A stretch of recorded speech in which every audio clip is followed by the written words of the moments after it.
lately I've begun to realise how lonely the sun must be.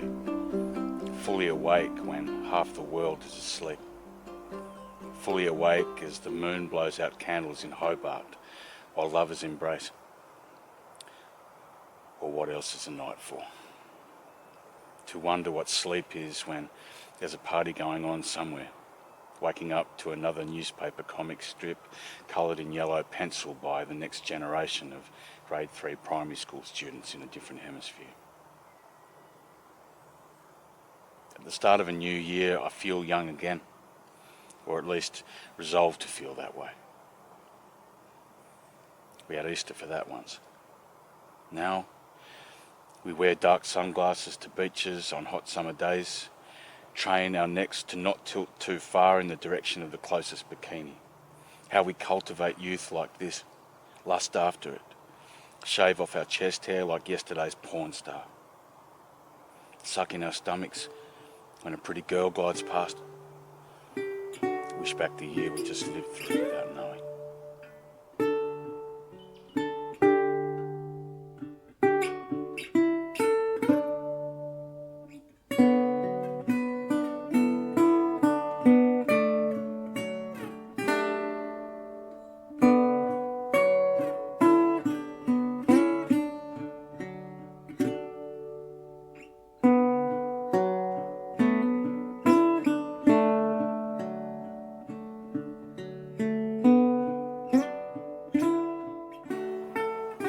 February.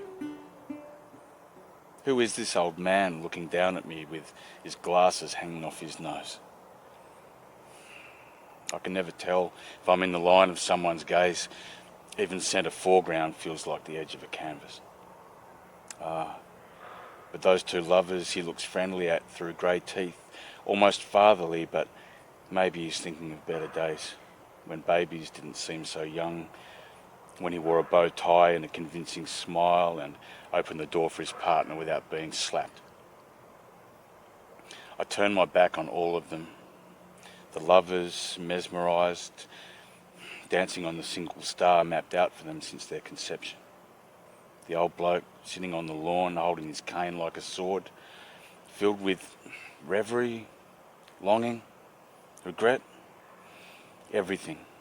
His eyes could crumble like a jealous god. The invisible wall he's painted between them, punishment for the vanquished desire he still feels but can only mourn for. When I turn around, the lovers are gone. The old man has shuffled off. The wall remains between us all. What have I possibly to fear now?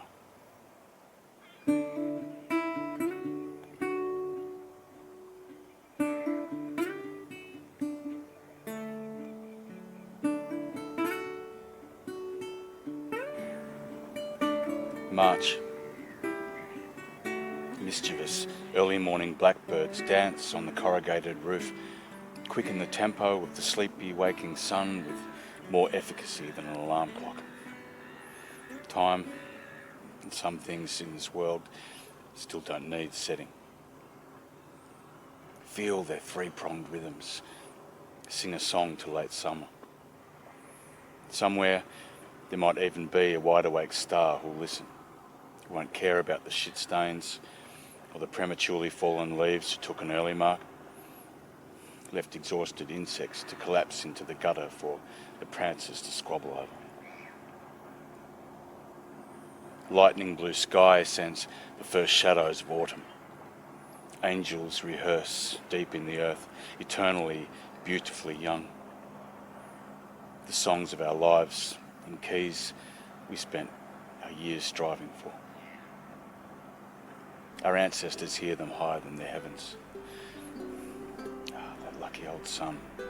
Watching him as he rises over Peggys Beach, across the channel beyond Bruny Island, we think of wings, the idea of them, of the soul we hope we still have, of nature, drawing everything back down into her mouldering earth, at worst dreaming of butterflies. Catch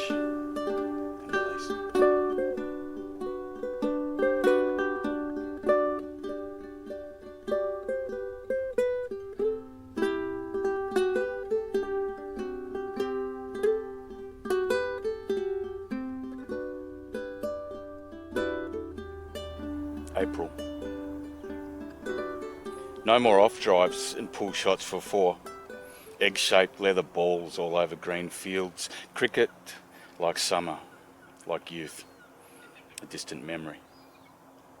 The sun, that timid relative, could still show his face. Apologetically tap on your window while you're doing the dishes. A card might arrive from your ex-girlfriend holidaying in Spain, trying not to sound too happy. A leaf could fall on your head without you even feeling it. And there's always a star waiting for a new wish. Old leaves, eh? So quick to change colour, cherishing the months they were young and alive and sweaty, stick to damp grass we chew up under our studded footy boots. Seasons cross like opposing teams running in the same direction.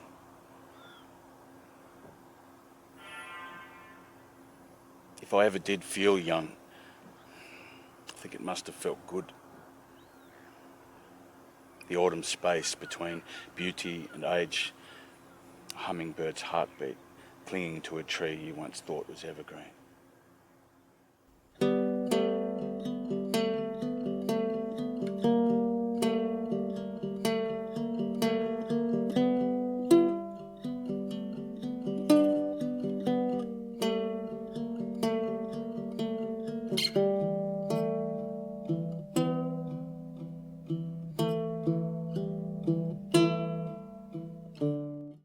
May.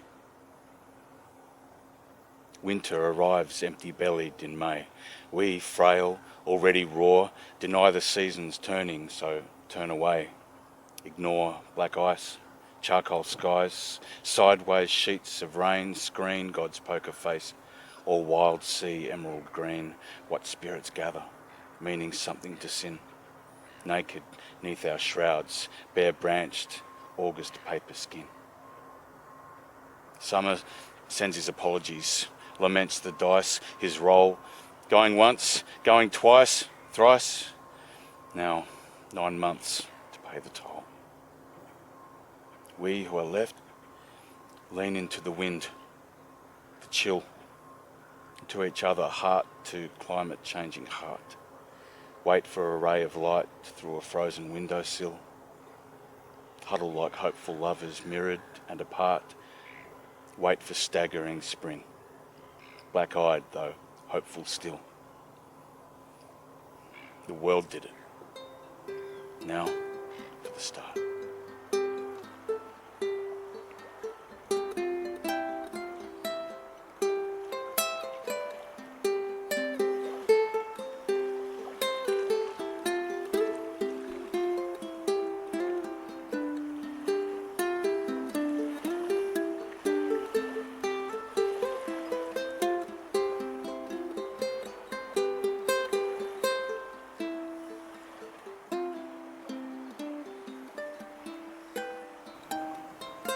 June.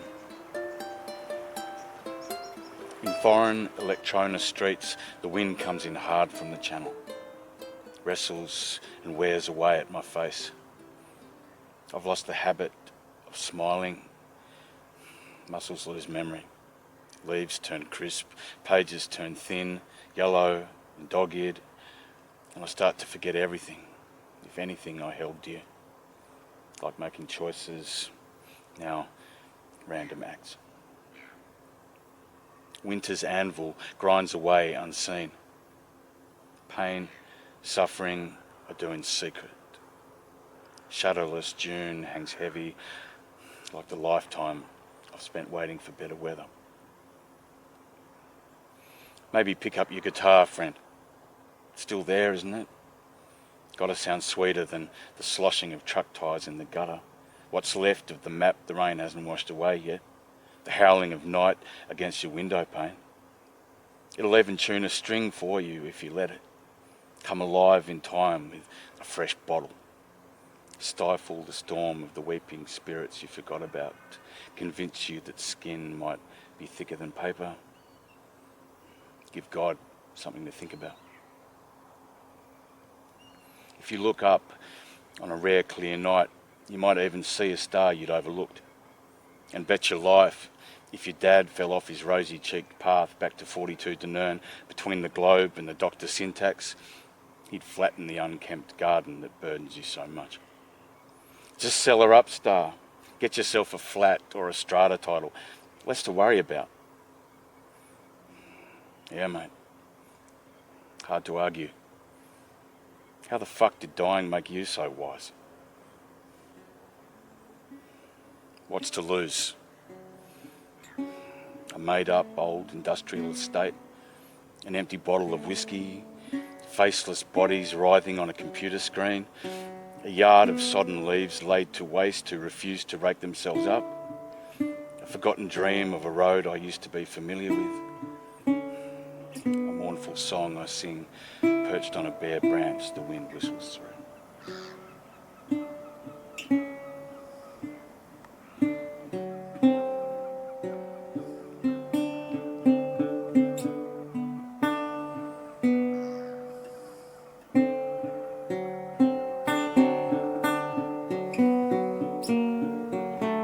July.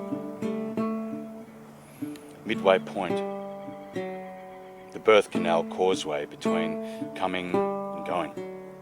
Somehow most cars have a way of keeping between the lines.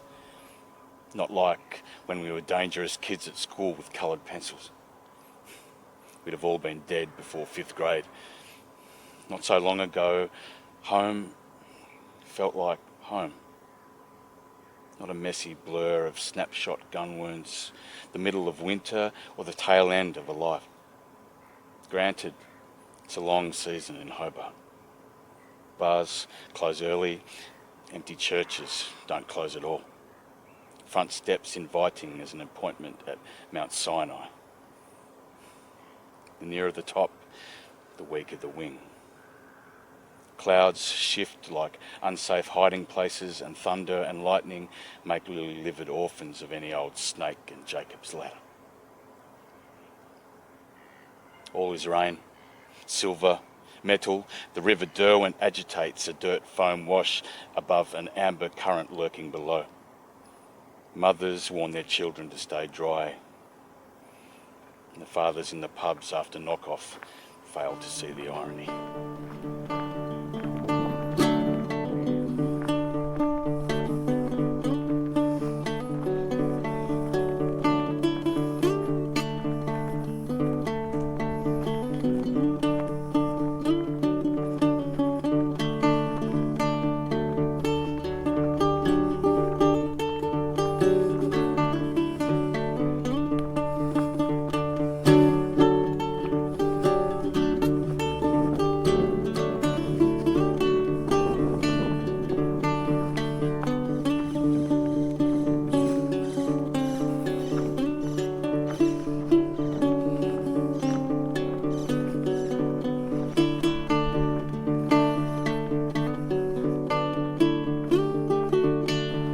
August.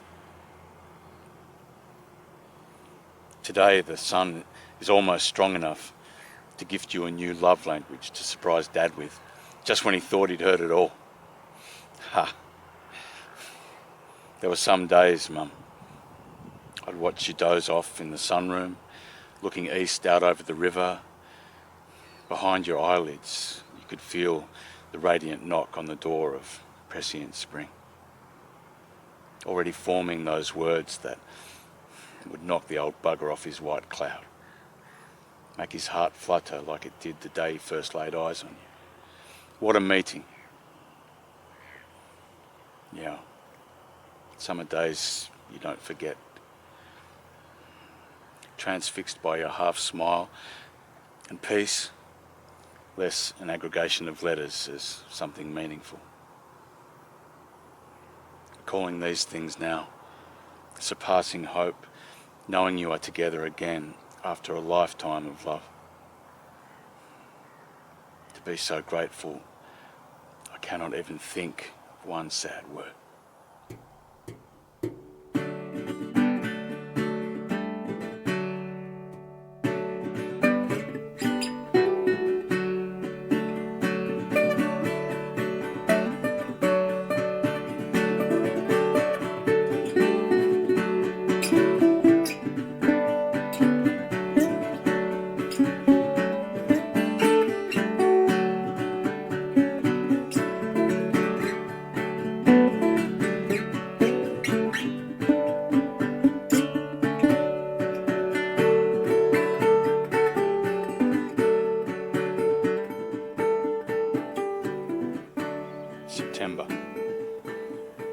morning after the morning you died, I stood on the beach next to the casino, counted the gulls, numbered the waves as they rolled in like arbiters of time itself. Its shrinking circle of grease and grey foam while the clouds did their silent somersault. I'm sure I had words. They made a deep groan in the pit of my stomach or my heart or somewhere near there. A dark music a forlorn lover might sing with his mouth shut. And people say sadness makes for beautiful music, but who has ears for melody at the last gasp? The silent symphony the earth breathed into our first is the movement exhausted by our final one. Words, music, grief, all are wasted on poets.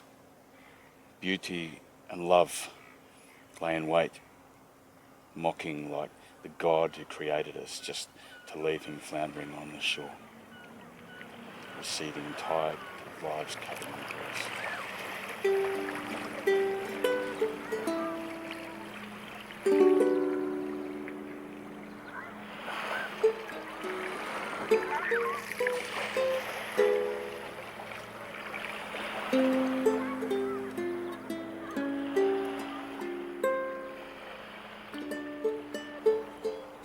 October.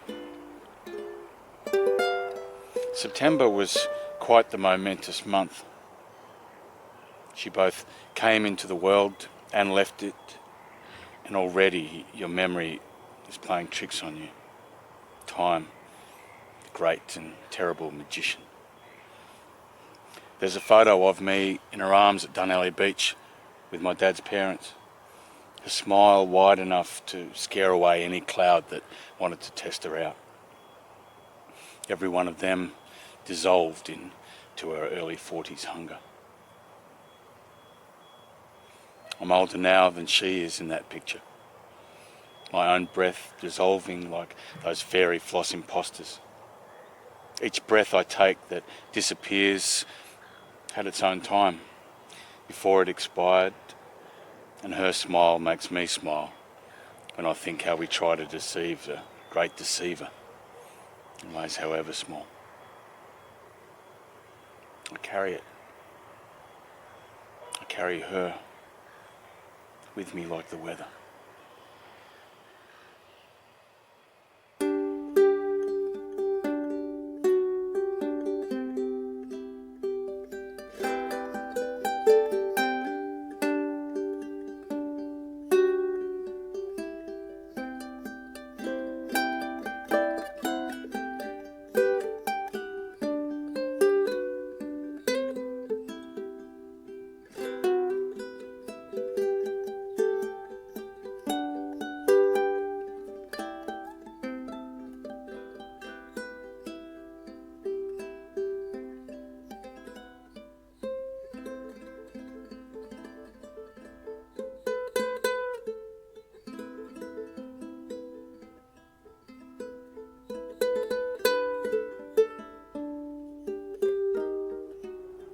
November. All those jobs you had to do piled up through the year, and the earth turned and the stars shifted a little, and now there's frost on the lawn and it's November and the neighbours have started sending out Christmas cards to people they never see. There's still time to get some things done, poet. I mean, if you can turn a phrase in a crowded roundabout of words competing for the inside line on an empty page, you can take the rubbish out on a Thursday night, can't you? Wallowing in the regret of irresolution, never got a tyre changed, or a bill paid, or a pile of leaves raked up, or a poem written for that matter. Well, maybe a bad one. Don't be so sentimental, friend. For every one person who even pretends to understand, there's a whole bloody suburb's worth who couldn't give a fuck. The weeds, the bird shit on the window, dog shit on the bonnet, dead-headed roses, unopened letters. But that last poem you were so proud of that no one ever read, that was a good one.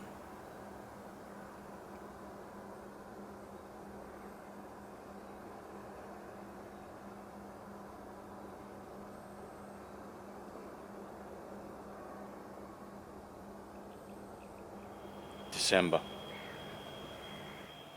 Just say you pulled back the curtains an inch or two, even the width of half a smile. See how the stars part for you? Folks who live on the Lord's time at least deserve a decent view. I used to measure time by how long my old man would sit on the toilet, and the mitigating factors, whether he took in his transistor, the racing section of the newspaper, a copy of Business Review Weekly, notebook, pen, bank statement.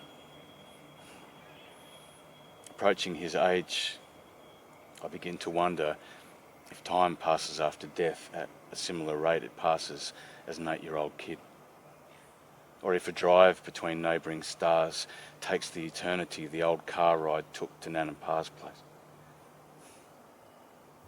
I guess when you start asking questions like these, you know you're no longer young. Time, translucent as a budding summer leaf, bolder than the bikini lines on a sweetheart's hips, invisible as black ice on a July morning. Whatever side of the stage you're on, the curtains either opening or closing, say goodbye to another year, to life, whether you like it or not. There's no profit or loss, though we all have to pay for it in the end.